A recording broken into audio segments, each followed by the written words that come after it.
I first heard about Freda's story when my parents ended up finding a book in their garage, in their storage, of a book that was written by my great aunt Rose, which is Freda's daughter. Told a story about how Freda had a really tragic time as around 12 years old of her life, where they ended up sneaking Freda into Poland, where they could then get her on a boat to Canada. And Freda took a really amazing journey from Poland all the way to Canada, all by herself as a 14-year-old girl.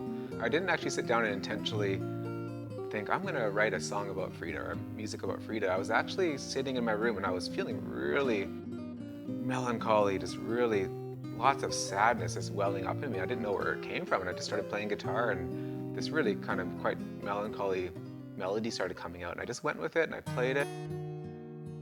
I was just in this certain mood that day, this vibe, and it felt like this really deep sort of pain and deep sadness. I started thinking about that and I thought, maybe there's this part of me locked in my soul, like this genetic imprint of her, you know, of my ancestor Freda, like her journey she went through, this horrific beginning. And I was like, that's in me, you know, it's inside of me. And I thought maybe this music is a outpouring of that story continuing, you know, through me.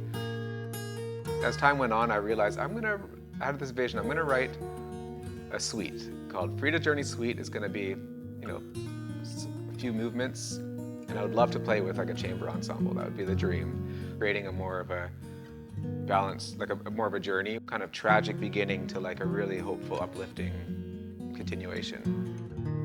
I knew Freda's journey needed to be expressed